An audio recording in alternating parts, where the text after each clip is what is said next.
Hmm, udah mau lulus sarjana hukum aja nih. Mau lanjut apa ya? Dengan ini, surat dakwaan disampaikan. Sekian, terima kasih. Keren juga ya jadi jaksa. Tapi, bagaimana ya jadi jaksa? Mana gue baru lulus juga, bisa kagak ya? Yep, sekilas dari cerita tersebut, pernahkah teman-teman berpikir untuk menjadi jaksa? Maka dalam video ini akan menjelaskan bagaimana cara menjadi jaksa dan tugas jaksa itu sendiri. Namun, kita juga pernah bahas mengenai video-video profesi hukum lainnya. Jika tertarik, bisa nonton video tersebut terlebih dahulu. Mungkin kita mulai dengan apa itu jaksa. Oh, pasti yang melakukan penuntutan ini. Nggak salah juga sih. Dalam pasal 1 angka 2 Undang-Undang Republik Indonesia Nomor 11 Tahun 2021 tentang Kejaksaan Republik Indonesia, jaksa merupakan pegawai negeri sipil dengan jabatan fungsional yang memiliki kekhususan dan melaksanakan tugas, fungsi, dan kewenangannya berdasarkan undang-undang. Muncullah pertanyaan, lalu apa tugas, fungsi, dan wewenang yang dimaksud? Untuk menjawab hal tersebut, kita juga harus perlu tahu apa itu kejaksaan. Oh, berbeda ya? Tentu saja berbeda. Dalam pasal 1, angka 1, Undang-Undang Republik Nomor 11 Tahun 2001 tentang Kejaksaan Republik Indonesia mengatakan jika Kejaksaan Republik Indonesia yang selanjutnya disebut kejaksaan adalah lembaga pemerintahan yang fungsinya berkaitan dengan kekuasaan kehakiman yang melaksanakan kekuasaan negara di bidang penuntutan serta kewenangan lain berdasarkan undang-undang. Sederhananya, kejaksaan ini merupakan lembaga negara yang melaksanakan kekuasaan negara khususnya di bidang penuntutan. Oh, tunggu. Sekedar mau tahu saja, kejaksaan itu dipimpin oleh siapa ya? Negara juga kah? Sebagai badan yang berwenang dalam penegakan hukum dan keadilan, kejaksaan dipimpin oleh Jaksa Agung dan dipilih oleh dan bertanggung jawab kepada Presiden. Kembali lagi, fungsi dari kejaksaan itu mengacu pada Undang-Undang Nomor 11 Tahun 2001 tentang Kejaksaan Republik Indonesia. Kejaksaan sebagai salah satu penegak hukum dituntut untuk lebih berperan dalam penegak supremasi hukum, pelindungan kepentingan umum, penegakan hak asasi manusia, serta pembatasan korupsi, kolusi, dan nepotisme. Kejaksaan Republik Indonesia mengisyaratkan bahwa lembaga kejaksaan berada pada posisi sentral dengan peran strategis dalam penerapan ketahanan bangsa. Karena kejaksaan berada di poros dan menjadi fitur antara proses penyidikan dan proses pemeriksaan di persidangan, serta juga sebagai pelaksana penetapan dan keputusan pengadilan. Sehingga lembaga kejaksaan sebagai pengendali proses perkara, karena hanya institusi kejaksaan yang dapat menentukan apakah suatu kasus dapat diajukan ke pengadilan atau tidak berdasarkan alat bukti yang sah menurut hukum acara pidana. Sederhananya, negara memberi kekuasaan dan kewenangan khusus yang sangat penting bagi kejaksaan untuk mencapai tujuan dan cita-cita negara. Bukan hanya itu saja, kejaksaan juga merupakan salah satunya instansi pelaksanaan putusan pengadilan. Jaksa yang bertugas melakukan itu adalah jaksa eksekutor, yang akan kita bahas di bagian jenis-jenis jaksa nantinya. Namun sebelum itu, mungkin teman-teman bertanya, memang jaksa itu hanya berperan dan bekerja di lingkup pidana saja ya? Bagaimana dengan bidang perdata atau yang lain? Ya, selain berperan dalam perkara pidana, kejaksaan juga memiliki peran lain dalam hukum perdata dan tata usaha negara, yaitu dapat mewakili pemerintah dalam perkara perdata dan tata usaha sebagai jaksa pengacara negara. Jaksa sebagai pelaksana kewenangan tersebut diberi wewenang sebagai penuntut umum serta melaksanakan putusan pengadilan dan wewenang lain berdasarkan undang-undang. Jadi pada intinya jaksa dapat bekerja di bidang perdata maupun tata usaha negara, namun tetap pada fungsinya yaitu sebagai lembaga yang membantu negara. Karena dari tadi kita sudah mendengar lebar panjang tentang kejaksaan, lalu tugas dan wewenang kejaksaan itu apa ya? Berdasarkan Undang-Undang Nomor 11 Tahun 2021 tentang Kejaksaan Republik Indonesia pada pasal 30 ayat 1. Di situ dijelaskan bahwa ayat 1 di bidang pidana, kejaksaan mempunyai tugas dan wewenang melakukan penuntutan, melaksanakan penetapan hakim dan putusan pengadilan yang sah memperoleh kekuatan hukum tetap. Selanjutnya melakukan pengawasan terhadap pelaksanaan putusan pidana bersyarat, putusan pidana, pengawasan, dan keputusan lepas bersyarat. Selanjutnya melakukan penyidikan terhadap tindak pidana tertentu berdasarkan undang-undang. Dan yang terakhir melengkapi berkas perkara tertentu, dan untuk itu dapat melakukan pemeriksaan tambahan sebelum dilimpahkan ke pengadilan yang dalam pelaksanaannya dikoordinasi dengan penyidik. Di ayat 2 dijelaskan bahwa di bidang perdata dan tata usaha negara, kejaksaan dengan kuasa khusus dapat bertindak baik di dalam maupun di luar pengadilan untuk dan atas nama negara atau pemerintahan.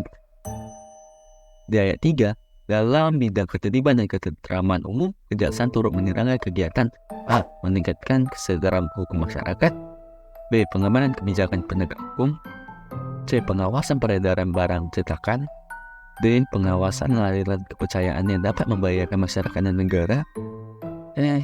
Pencegahan, penyalahgunaan dan atau penodaan agama, F. Penelitian dan pengembangan hukum secara statistik kriminal. Oh, oke.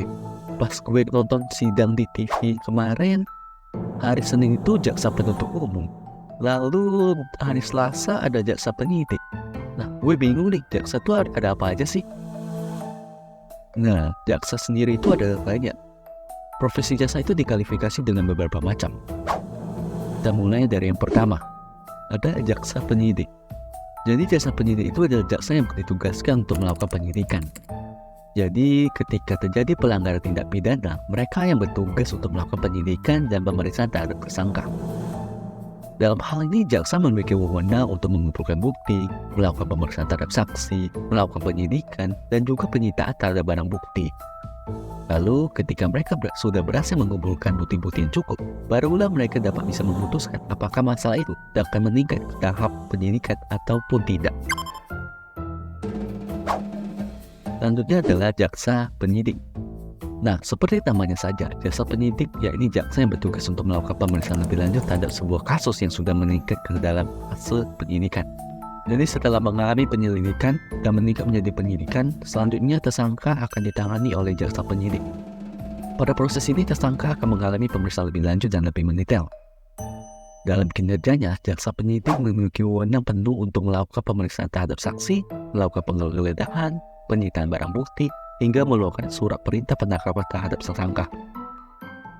Selanjutnya, penyidik ini akan menentukan keberlanjutan dari kasus apakah masalah ini dapat meningkat kepada penuntutan ataupun tidak. Selanjutnya, jaksa penuntut umum. Nah, ini yang kamu tonton di TV, yang beradu-adu dengan pengacara di ruang sidang. Jadi, jaksa penuntut umum merupakan jaksa yang berwenang untuk melakukan penuntutan terhadap tersangka. Penuntutan ini berlaku setelah mengumpulkan bukti-bukti kuat selama proses penyidikan.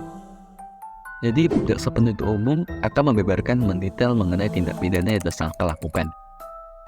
Selanjutnya, mereka juga akan membacakan dakwaan mengenai hukuman yang tepat untuk tersangka berdasarkan peraturan perundang-undangan. Selanjutnya, jaksa eksekutor kejaksaan. Jaksa eksekutor adalah orang yang bertugas untuk melakukan eksekusi dan menentukan hukuman terhadap tersangka. Mereka juga berwenang untuk melakukan penyitaan, penggeledahan, penahanan, dan lain sebagainya. Dan yang terakhir adalah jaksa pengacara negara. Jaksa pengacara negara merupakan orang yang bertugas untuk menangani perkara yang berkaitan dengan pemerintahan dan negara. Mereka bertugas sebagai konsultan hukum bagi negara dan instansi pemerintahan. Ketika perlu, jaksa ini akan memberikan bantuan hukum kepada pemerintahan dan negara sesuai dengan peraturan perundang-undangan yang telah berlaku. Lalu syarat jadi jaksa itu apa ya? Syarat-syarat untuk menjadi jaksa tercantum di pasal 11 Undang-Undang Nomor 11 Tahun 2021 tentang Kejaksaan. Isinya pertama adalah warga negara Indonesia, kemudian berdakwah kepada Tuhan Yang Maha Esa, kemudian setia kepada Pancasila dan Undang-Undang Dasar 1945, berijazah paling rendah sarjana hukum pada saat masuk kejaksaan, kemudian berumur paling rendah 23 tahun dan paling tinggi 30 tahun, sehat jasmani dan rohani, berintegritas, berwibawa, jujur, adil dan berlakuan tidak tercelah, dan terakhir ada memiliki status sebagai pegawai negeri sipil. Selain itu, kamu juga harus lulus pendidikan dan pelatihan khusus untuk diangkat menjadi jaksa. Pendidikan dan pelatihan ini dilangsungkan oleh kejaksaan lewat lembaga pendidikan khusus jaksa. Biar lebih mengerti, saya akan coba menjelaskan lebih mendetail. Pertama-tama melakukan pendidikan minimal S1 sarjana hukum. Kalau mau menjadi seorang jaksa, kamu harus memiliki latar belakang pendidikan hukum.